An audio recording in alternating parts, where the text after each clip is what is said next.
It's easy to generate frequency distribution tables and bar charts with the freqC function. The one required argument, x, is set equal to the variable to be analyzed. The variable you analyze should be nominal or ordinal level. If the variable is interval level, you'll want to use another function to make a histogram. The freqC function has a standard set of optional arguments. With freqC, you have the options to specify observation weights, the dataset name, the number of digits you want to see after decimal points, and whether you want to print the table of descriptive statistics to an HTML file in your working directory. The row labs argument isn't a standard option, so I will show you how to use it in this video.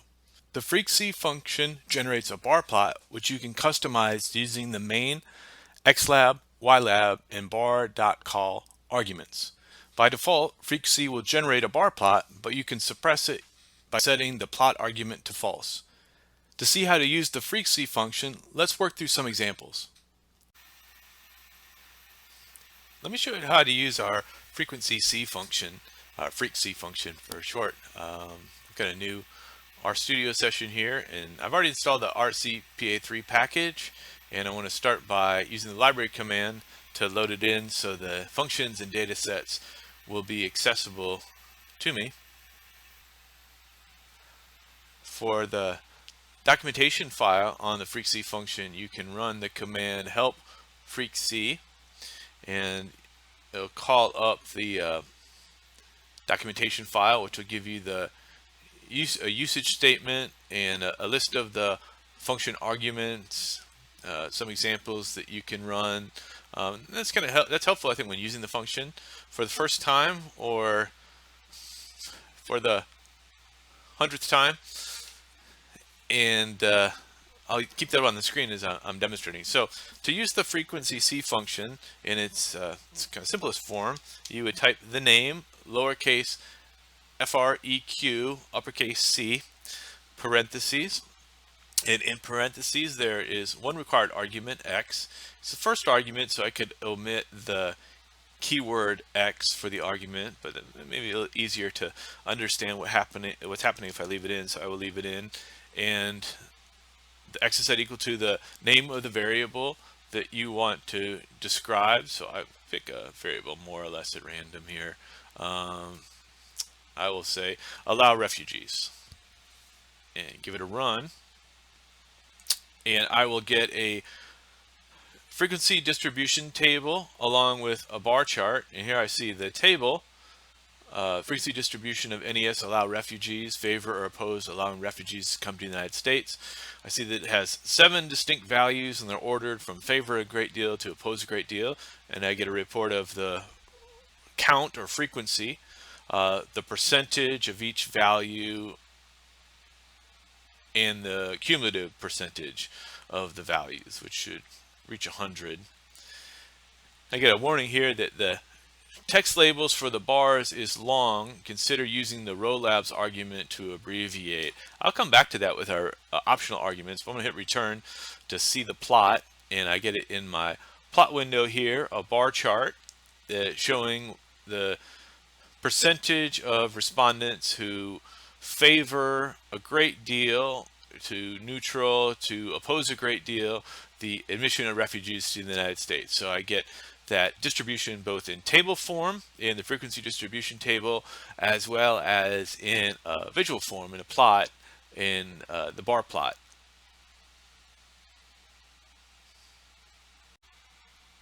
Well, now that I've run the freqC function on a variable to create a frequency distribution table in a bar chart, the basic call of the function, I want to show you what you can do with the function's optional arguments. So we've applied this to the allow refugees variable in the NES dataset. So this function has a lot of the common optional arguments you'll see in companion functions, such as an option to weight variables, which you can set equal to a variable in the dataset that records sampling weights to, in this case, get a perhaps a more representative report on the distribution of preferences relative to refugees. Not radically different, but should be more representative, more akin to a pure simple random sample of the population. To keep these videos relatively short. I don't want to go over all the optional arguments because options like data, digits, and printC are common to a host of functions. So if you'd watched the describeC video, you saw how those options work. They work the same way here. You can name the data set, specify the number of digits to see in the table, and an option to print the results to an HTML file in your working directory. So let's focus on what is unique to this function. And one of the arguments that's unique to this function is this row labs, and our initial call actually gave us a hint about this, saying that text labels for bars is long and consider using the row labs argument to abbreviate. So what that's telling us is, you can see this pretty clearly on the plot as well as the table, some of these values like 6 oppose a moderate amount is so long that it's running beneath the label here and is kind of hard to fit on the screen. So what this row labs allows you to do is specify shorter names for the values of the variable. So you could, have shorter substitutes for like 1 favor a great deal. So the row labs is going to be a vector. And so to create that vector, you would use the concatenate function C, and then inside the C,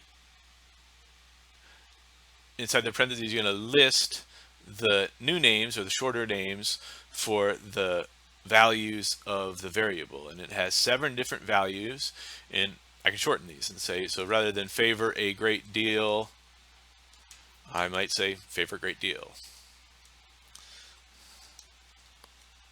And then rather than favor a moderate amount, I might say simply favor.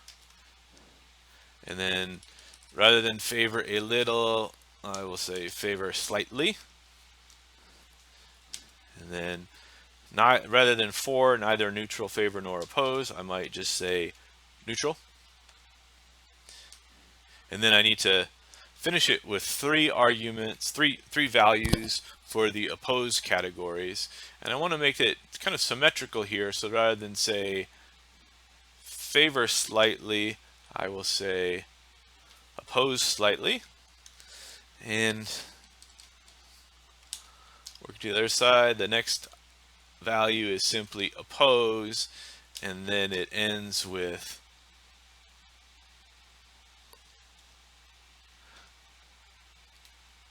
oppose great deal.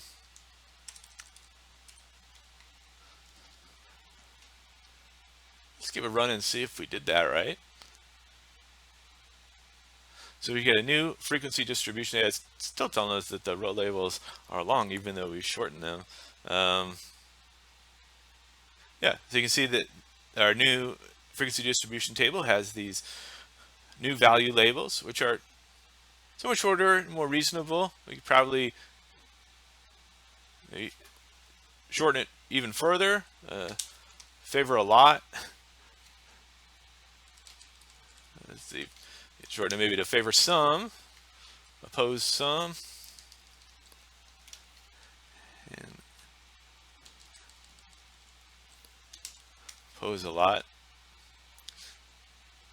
Let's see how this looks. Well, I think it looks a lot better, but we're still getting this warning. And by the way, it's just a warning, so it's giving us kind of a heads up to say that the labels are long, and that we can use a optional argument to abbreviate.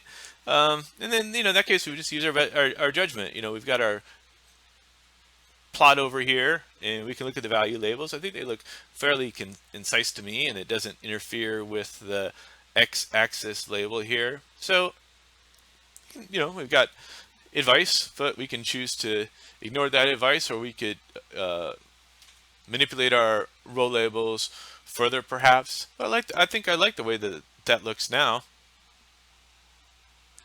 And the advantage of that row labs argument, and the reason we included it in the frequency C function, it allows you to change the text labels associated with different values of the variable without changing the metadata associated with the variable itself. So this row labs argument is, I would say, fairly cosmetic in applying only to this particular frequency distribution table and this particular bar chart.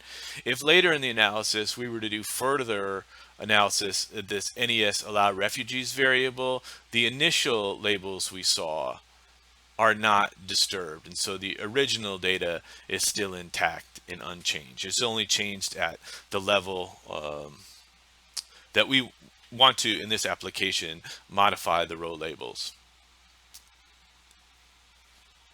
The remaining optional arguments relate to the plot. The plot option is simply a true or false statement. By default, it's true, and it can be changed to false. If I run it with plot equals false, I simply won't get the bar chart. I will only get the table, and I won't get this call to hit return to see the next plot. And for some applications, that can be useful if you don't want to repeatedly see a bar chart. And then I've got these options: main, xlab, ylab, and bar color. Let's take a quick look at what those do. So the main argument allows me to change the main title of the plot. By default, it's using a generic frequency distribution of NES allow refugees, which is informative but rather technical and not very attractive if I were to use this in a paper or a presentation. I'll just maybe change it to American preferences regarding refugees. And if I run my command with this main added, I get a new main title to the table. The xlab argument is going to work similar, where rather than say NES allow refugees values, I can modify that to something more descriptive in plain English, just like refugee preferences, refugee policy preferences maybe. Let's see how that looks.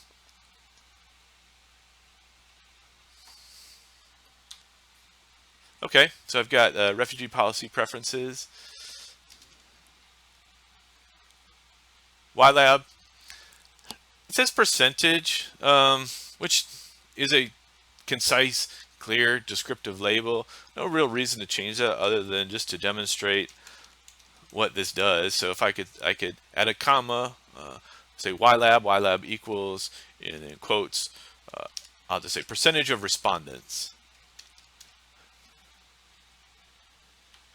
which seems to me less concise, but we can add it just to see what it does. So when we add xlab equals percentage of respondents, we can see that the ylab is changed here from the default to the modified percentage of respondents. And then the last option is called bar.col, which allows us to specify the color to be used. And there's a whole lot you can say about colors and choice of colors and how colors are described. I won't get into too much detail in this, but you would name a color. So for example, if I want to see the colors in green, I can say comma bar.color equals, in parentheses, green. And when I give that a run, there I see the bar colors in green.